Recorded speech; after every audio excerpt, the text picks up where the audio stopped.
आज चाहिँ यो भिडियोमा हामी पेनड्राइभबाट विन्डोज कसरी इन्स्टल गर्ने भन्ने कुरा सिक्छौँ। पेनड्राइभलाई बुटेबल गर्नेदेखि विन्डोजको आइएसए फाइल कसरी हाल्ने, कहाँबाट हाल्ने भन्ने कुरो सबै कुरा यसमा सिक्छौँ। त्यसको लागि चाहिँ सुरुमा तपाईँहरूले एउटा कुनै पनि 8 जिबीको या 8भन्दा बढीको पेनड्राइभ र इन्टरनेट भएको एउटा कम्प्युटर चाहिने हुन्छ। किन 8 जिबीको पेनड्राइभ भन्दाखेरि चाहिँ तपाईँको विन्डोजको आइएसए फाइल चाहिँ प्रायः जहिले पनि 4 जिबीभन्दा माथि हुन्छ, त्यही भएर 8 जिबीको पेनड्राइभ कतिमा चाहिने हुन्छ या 8भन्दा माथिको। र अब इन्टरनेट भएको एउटा कुनै कम्प्युटर भएपछि तपाईँले कुनै पनि इन्टरनेट ब्राउजरबाट चाहिँ विन्डोज मिडिया क्रिएसन टुल भनेर सर्च गर्न सक्नुहुन्छ। विन्डोज मिडिया क्रिएसन टुल भनेर सर्च गरिसकेपछि हामीलाई सुरुमै एउटा लिङ्क दिएको छ www.microsoft.com भन्नेवाला। हामी त्यो लिङ्कमा जान्छौँ। यो लिङ्कमा यो चाहिँ हामीलाई माइक्रोसफ्टले नै दिएको एउटा फेसिलिटी हो, जुनमा चाहिँ तपाईँले कुनै कम्प्युटरलाई अपग्रेड पनि गर्न सक्नुहुन्छ र अरू कम्प्युटर इन्स्टल गर्नको लागि भनेर फाइल पनि डाउनलोड गर्न सक्नुहुन्छ। चाहिँ हामीसँग दुईवटा अप्सन छ, विन्डोज 10 मे 2020 अपडेट र क्रिएट विन्डोज 10 इन्स्टलेसन मिडिया भनेको चाहिँ यो चाहिँ फर्स्टको चाहिँ अब हामीले यो युज गरिरहेको कम्प्युटरलाई अपग्रेड गर्ने, र सेकेन्ड भनेको चाहिँ कुनै पनि अब पेनड्राइभ या डिभिडीहरूलाई चाहिँ विन्डोज इन्स्टल गर्नको लागि रेडी पार्नको लागि हो। हामी चाहिँ त्यो टुल डाउनलोड गर्छौँ। डाउनलोड टुल नाउ गर्छौँ।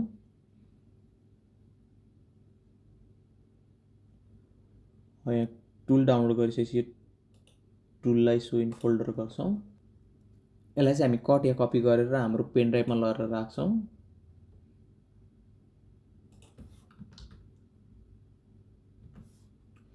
पेनड्राइभमा लगेर राख्छौँ अनि यसलाई हामी रन गर्छौँ।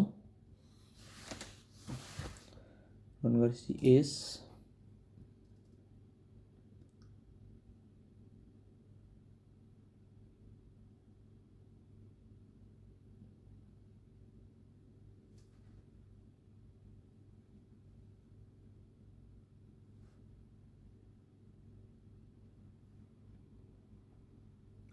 यसले चाहिँ हाम्रो केही समय लाग्नेछ। पछि यो सबै भइसकेपछि यसले आफै अटोमेटिक विन्डोज पनि डाउनलोड गर्छ, विन्डोजको फाइल पनि आफै बुटेबल बनाइसकेपछि। त्यसको बेला चाहिँ अलिक टाइम लाग्न सक्छ।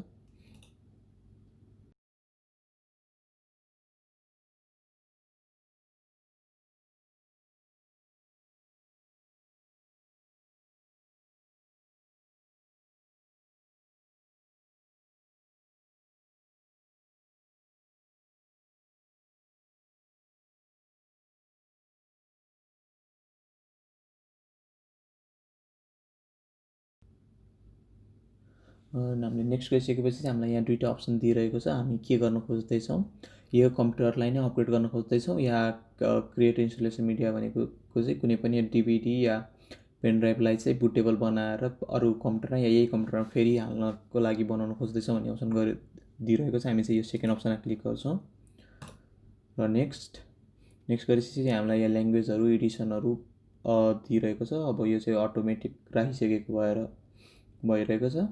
या चेन्ज गर्नु मन छ भने यसलाई अफ गरेर यसलाई अनसेलेक्ट गरेर पनि चेन्ज गर्न सक्नुहुन्छ, तर हामी यही युज गर्छौँ। त्यही भएर नेक्स्ट। अब यहाँ हामीलाई फेरि दुईवटा अप्सन दिएको छ, choose which media to use भनेको चाहिँ अब हामी पेनड्राइभमा गर्छौँ या डिभिडीमा गर्छौँ भनेर सोधिरहेको छ। पेनड्राइभमा गर्ने भए it needed to be at least 8 GB भनेको छ। मैले अघि भनेको जस्तै यो पेनड्राइभ चाहिँ तपाईँको 8 जिबी या 8 जिबीभन्दा बढी हुनुपर्छ, किनभने आइएसए फाइल चाहिँ जहिले पनि 4 जिबीभन्दा प्रायः बढीमै भेटिन्छ। त्यसपछि हामी नेक्स्ट गर्छौँ। नेक्स्ट गरेपछि यसले चाहिँ अब हामीलाई पेनड्राइभ यही पेनड्राइभ हो कि होइन भनेर चुज देखाइरहेको छ। नेक्स्ट गरेपछि हामीलाई चाहिँ यही पेनड्राइभमा इन्स्टल गर्न खोजेको हो कि होइन भनेर यहाँ देखाइरहेको छ। हाम्रो GEST USB नै हो, त्यही भएर हामी नेक्स्ट गर्छौँ। नेक्स्ट गरेपछि चाहिँ केही समय लाग्न सक्ने हुन्छ। अब यो चाहिँ प्रोग्रेस यहाँ देखाइरहेको छ 0%, यो चाहिँ 100% भइसकेपछि चाहिँ यो सफ्टवेयरले आफै अटोमेटिक यो पेनड्राइभलाई बुटेबल बनाउँछ र आफै इन्टरनेटबाट विन्डोज 10 को फाइल पनि डाउनलोड गर्छ। यसले चाहिँ केही समय लाग्न सक्ने हुन्छ, किन भन्दाखेरि विन्डोज 10 को फाइल डाउनलोड पनि गर्नुपर्ने हुन्छ र यो बुटेबल पनि बनाइरहेको छ।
अब चाहिँ 100% भएर हाम्रो पेन ड्राइभ रेडी भएको छ। फिनिस थिच्छ। अब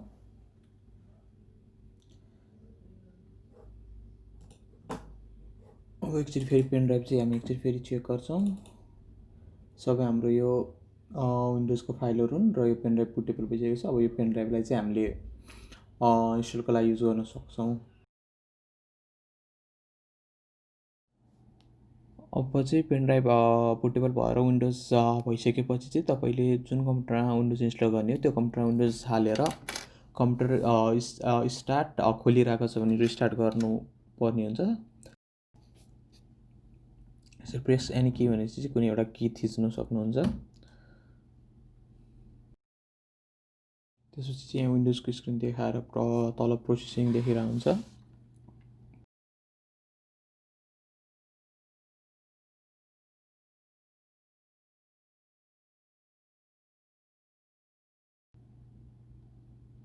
त्यसपछि हामीलाई चाहिँ अब यस्तो खालको स्क्रिन आउँछ। स्क्रिन आइसी चाहिँ यहाँ अब तपाईँले ल्याङ्ग्वेज सेट गर्नुपर्ने हुन्छ। हामी ल्याङ्ग्वेज चाहिँ इङ्ग्लिस युनाइटेडै राख्छौँ। किबोर्ड मेथड चाहिँ युएसके राख्छौँ अनि नेक्स्ट गर्छौँ।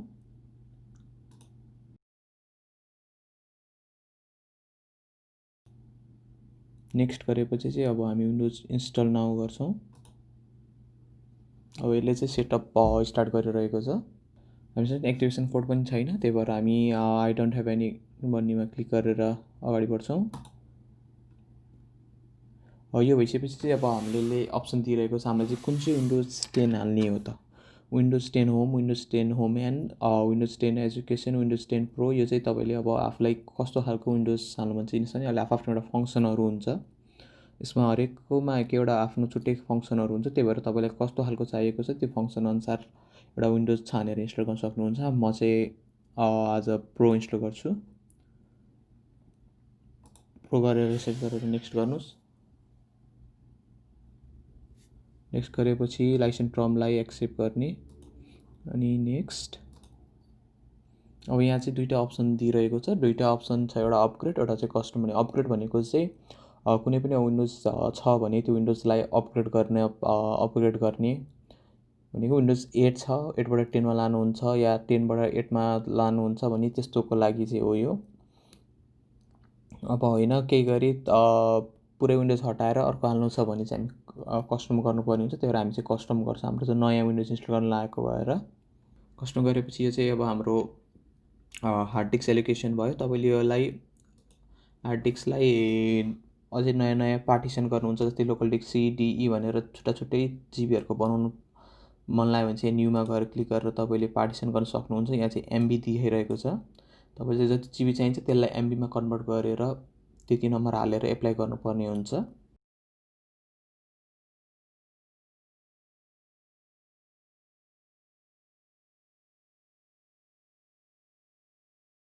हामी चाहिँ यसै एउटामै गर्छौँ, त्यही भएर केही गर्दैनौँ। यसमा क्लिक गरेर यसमै क्लिक गरेर हामी नेक्स्ट गर्छौँ। नेक्स्ट गरेपछि अब यसले आफै विन्डोजहरू इन्स्टल गरिरहेको छ। यसमा चाहिँ अब यो गर्दा चाहिँ कम्प्युटर 2-3 चोटि रिस्टार्ट हुनसक्छ, त्यही भएर यसलाई यत्तिकै छोडिदिनुहोस्।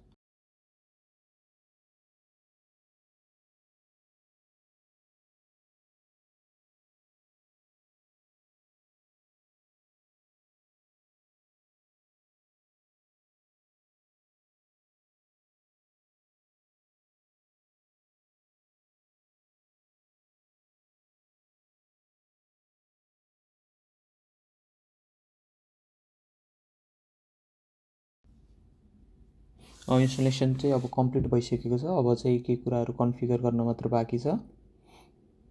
कम्प्युटर चाहिँ अब रिस्टार्ट भइरहेको छ।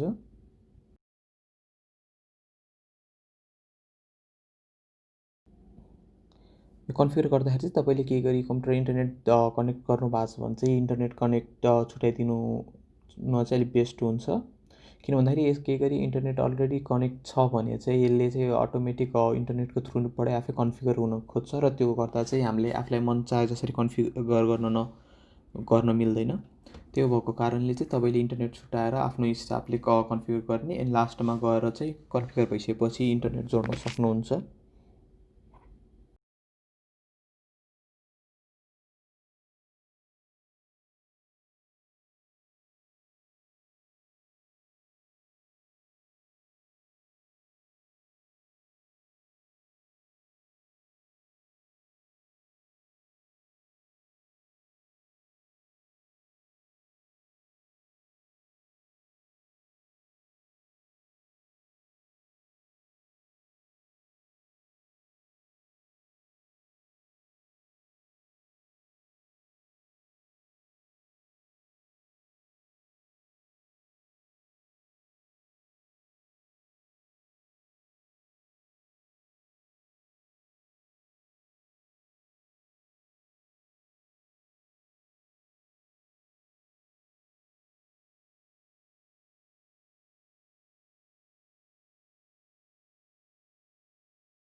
यसपछि चाहिँ तपाईँले आफ्नो रिजन सिलेक्ट गर्न सक्नुहुन्छ यहाँबाट चाहिँ।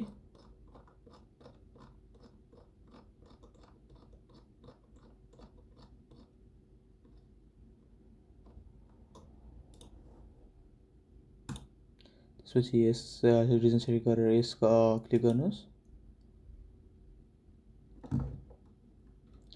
यसपछि चाहिँ किबोर्डको लेआउट हो। यसमा चाहिँ तपाईँले आफूलाई कुनै अरू किबोर्डको लेआउट राख्नु मन छ भने त्यो पनि गर्न सक्नुहुन्छ। तर हामी चाहिँ युएसकोमै जान्छौँ, किनभने प्रायः सबैले युएस स्ट्यान्डर्डकै किबोर्ड युज गर्छौँ। त्यही भएर यो गरेर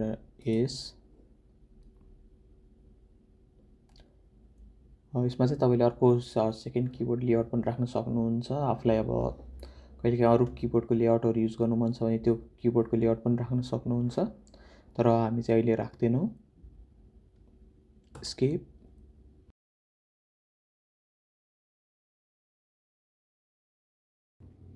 यो चाहिँ मैले इन्टरनेट छुट्याइदिएको भएर यस्तो देखिरहेको छ। कम्प्युटरले चाहिँ इन्टरनेट माग्छ, किनकि उसले चाहिँ इन्टरनेटको थ्रुबाट आफूलाई कन्फिगर गर्न खोज्छ, त्यही भएर इन्टरनेट माग्छ। तर हामी चाहिँ इन्टरनेट बिना गर्छौँ, त्यही भएर I don't have internet option choose गर्छौँ। यो चाहिँ हामीलाई इन्टरनेट भयो भने के कुरा गर्न मिल्छ भन्ने कुरोहरू देखाइरहेको छ। यो चाहिँ सेटअपहरू इन्टरनेट भयो भने चाहिँ हामीले जस्तै एडभान्स सेक्युरिटी, प्राइभेसीहरूको अनि यो आउटलुकहरूको, स्काइपहरूको, यो अनि अरू विन्डोज 10को फिचर्सहरू चाहिँ अनलक गर्न सक्छौँ भनेर देखाइरहेको छ। तर हामी चाहिँ कन्टिन्यू विथ लिमिटेड सेटअपको थ्रुबाट जान्छौँ, हामी चाहिँ इन्टरनेट कनेक्ट गर्दैनौँ। अब कम्प्युटरलाई के नाम दिन चाहनुहुन्छ, एउटा नाम दिनुहोस्। आफूलाई के नाम दिनु मन छ त्यो नाम दिएर नेक्स्ट। पासवर्ड राख्नु मन छ भने पासवर्ड राख्नुहोस्, राख्नु मन छैन सिधै नेक्स्ट थिच्दा नि हुन्छ। पासवर्ड राख्नु मन छैन भने चाहिँ पासवर्ड केही राख्नु मन छ भने चाहिँ पासवर्ड राख्न सक्नुहुन्छ। नेक्स्ट। त्यसपछि चाहिँ यहाँबाट अब तपाईँलाई के अप्सनहरू चुज गर्नु मन छ त्यसलाई यस या नो गरेर तपाईँले एक्सेप्ट गर्न सक्नुहुन्छ। सबै आफूलाई के चाहिन्छ त्यो यस गर्ने, नचाहिनेलाई नो गरिदिएर या अफ गरिदिएर हामी एक्सेप्ट गर्छौँ। यो चाहिँ तपाईँको एउटा एक्टिभिटी हिस्ट्रीहरू हो। तपाईँले चाहिँ आफ्नो आइडी तपाईँले चाहिँ एउटा आफ्नो अनलाइन आइडी बनाएर यसमा हाल्नु भएको छ भने चाहिँ तपाईँले अरूबाट पनि के चलाएको छ यताउति हेर्नको लागि हो। यो चाहिँ तपाईँले आफूलाई चाहिए अनुसार यस या नो गर्न सक्नुहुन्छ। हामी चाहिँ आज नो गर्छौँ। अब चाहिँ लगभग सबै कुरा कन्फिगर भइसकेको छ। अब हामीले अघि सेलेक्ट गरेको अनुसार चाहिँ यसले विन्डोजलाई रेडी गर्दैछ। यसले केही टाइम लिन सक्छ, त्यही भएर एकैछिन कुरेर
अब हाम्रो विन्डोज सबै भइसकेको छ। यसपछि चाहिँ तपाईँले आफ्नो इन्टरनेट अन गर्न सक्नुहुन्छ। अनि अरू कुरा जस्तै तपाईँलाई क्रोमहरू के चाहिन्छ क्रोमहरू सबै कन्फिगर गर्न सक्नुहुन्छ। या अरू कुनै केही सेटिङ मिलाउनु छ भने यहाँबाट सेटिङहरू पनि मिलाउन सक्नुहुन्छ।